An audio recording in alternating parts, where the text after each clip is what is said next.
የኛ አዋጅ ለምሳሌ ድንጋይም ማንወርውር ፋብሪካም ማናቃጥል መንገድም አንዝጋ ቢሉና ጥያቄ ቢያቀርቡ አዋጁ የሚፈቅድበትና የሚከለክልበት ኮንዲሽንስ መሰረታዊ መስፈርቶች አሉት ወይ? አንድ ለማንስ ነው ይሄ ጥያቄ የሚቀርበው?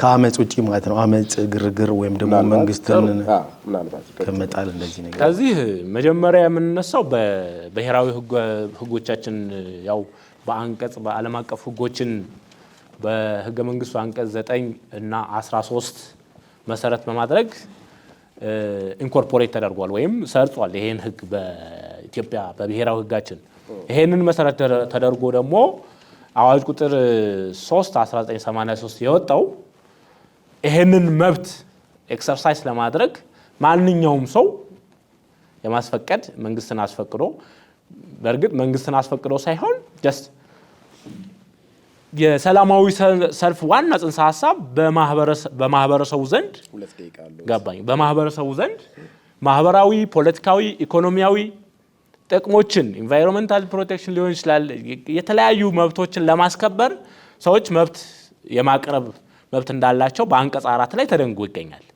ይህ መብት ለማን ነው የሚጠየቀው ያሉኝ ደግሞ ለከተማ አስተዳደሩ፣ ገጠር በሆነ ጊዜ ደግሞ ወይም ክፍለ ሀገር በሆነ ጊዜ ደግሞ ለወረዳ አስተዳደሩ ማስፈቀድ እንደሚቻል ይደነግጋል። ግን ይሄንን መብት ደግሞ ዴሮጌት ማይደረግ ወይም ደግሞ ሊሚት የማይደረግ መብት አይደለም። አንድ ነገር ህግ ስላለው ብቻ ያ ነገር በቂ ላይሆን ይችላል። ምን ማለት ነው? የወጣው ህግ ዓለም አቀፍ የሰብአዊ መብት ስታንዳርዶችን ወይም ደግሞ መመዘኛዎችን የማያሟላ ሊሆን ይችላል። ለምሳሌ አሁን የተባለው አዋጅ ቁጥር 3 1983 ስለ ሰላማዊ ሰልፍና ህዝባዊ ፖለቲካ ስብሰባ ስነ ስርዓት የወጣ አዋጅ ነው። የወጣው ሐምሌ 15 1983 ነው።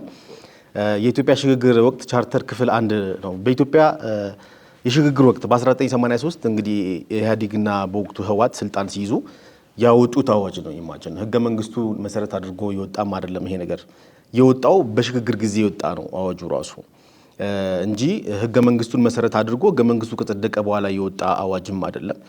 ከዛም በኋላ ብዙ ለውጦች አሉ በዓለም አቀፍ ደረጃ በሀገራችን ላይ ማለት ነው። አንዱ ለውጥ ምንድነው? ህገ መንግስቱ ነው ማለት ነው። ህገ መንግስቱንና አዋጁን ማስተካከልም አንድ ነገር ነው ማለት ነው። ስለዚህ ክርክሩ ምንድነው? የክርክሩን ጭብጥ ግልጽ ለማድረግ ማለት ነው በህግና በተግባር የተጠበቀ መብት አይደለም ማለት ምንድነው? በህግ ረገድ ካየነው ዓለም አቀፍ ስታንዳርዱን የጠበቀ አይደለም ማለት ነው። ጊዜውን የዋጀ አይደለም ልንል እንችላለን። አዎ የዓለም አቀፍ የሰብአዊ መብት ኮሚቴ አለ። ለምሳሌ የዚህ የዓለም አቀፍ የሲቪልና የፖለቲካ መብቶች ቃል ኪዳን ስምምነት የሚባል ኢትዮጵያ የፈረመችው ነው። እሱ ላይ በአንቀጽ 21 ላይ የተቀመጠውን እንዲሁም ደግሞ ከዛም በኋላ ይሄው ዓለም አቀፍ የሰብአዊ መብት ኮሚቴ የሚባለው ኮሚቴ ኮሜንት ነምበር 37 የሚባል ማብራሪያው ማለት ነው። ይሄንን አዋጅ የዚህ መብት አፈጻጸም ስለ ሰላማዊ መብትና መሰብሰብ መብትን በተመለከተ ያብራራበት ኮሜንት ነበር 37 የሚባል አለ። ከዛም በኋላ ኢትዮጵያ አባል የሆነችው ደግሞ የአፍሪካ ህዝቦች እና ግለሰቦች መብት ቻርተር አለ። ከዛ አንፃር ካየነው አሁን ካለው የሰብአዊ መብት ጥበቃና ስታንዳርድ አንፃር ይሄ መብት እየተከበረ አይደለም ወይም ደግሞ በዛ ረገድ የወጣው ህግ ሞዲፋይድ መደረግ አለበት፣ መቀየር አለበት፣ መስተካከል አለበት ማለት ነው።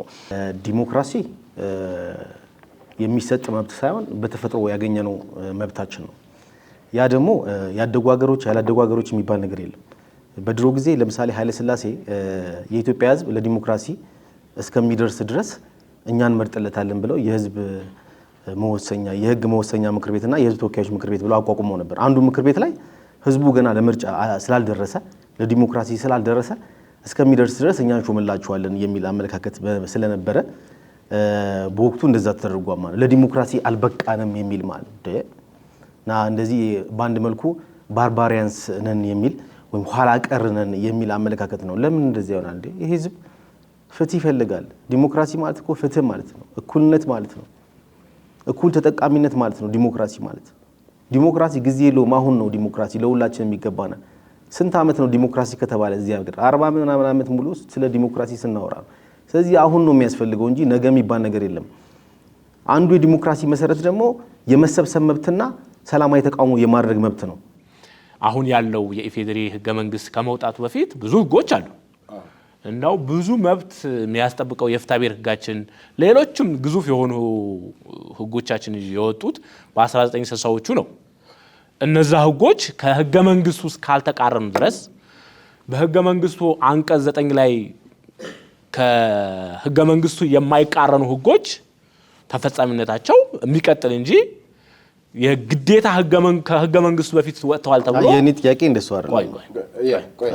እንዲመለስልኝ ተራሳ ማቋረጥ ይቻላል እዚህ ላይ ይቻላል። ግን ምንድነው ይቻላል ግን ምንድነው የኔንም ጥያቄ አያይዘው እንዲመልሱ በግልጽ እንዲሆን እኔ በ1983 ስለወጣ ሳይሆን በ1983 መውጣቱ ሳይሆን ከዛም በኋላ ያሉ ዓለም አቀፍ የሰብአዊ መብት ስታንዳርዶችን አላካተተም። ህገ መንግስቱ ላይም ቢሆን የተቀመጠው ክልከላ ገደብና እዚህ ላይ የተቀመጠው ገደብ አንድ አይደለም። ስለዚህ ዓለም አቀፍ ያለውን ሂደቶችና ያለውን አፕዴቶች ወይም ደግሞ ሌሎች ለውጦችን ማካተት አለበት ነው እንጂ 83 ያም ቢሆን ዓለም አቀፍ ህጎች ለዚህ ለተጠበቀው መብት ኤክሰርሳይዝ ለማድረግ የወጡ ዓለም አቀፍ ህጎችም ቢሆን ከዛ በፊት የወጡ ናቸው። አይሲሲፒአርን ብናይ ሌሎችንም ፊት የዘረዘርናቸው 4-5 ህጎች ከዛ በፊት የወጡ ናቸው። እሱን መሰረት ተደርጎ ነው ይሄንንም ፍሬም የተደረገው። ስለዚህ አዋጁ ምንም አይነት ማለት ዘመኑን የዋጀ አይደለም ነው የሚለው እንዳለ ሆኖ ግን ከህገ መንግስቱ የሚቃረን አይደለም። በህገ መንግስቱ አንቀጽ 30 ንዑስ አንቀጽ 1 እና 2 ላይ በግልጽ እንደተደነገገው ይህንን ሰላማዊ ሰልፍ የማድረግ መብት ይፈቀዳል። ነገር ግን የሚከለከልባቸውም ሴናሪዎች ደግሞ በግልጽ አስቀምጧል።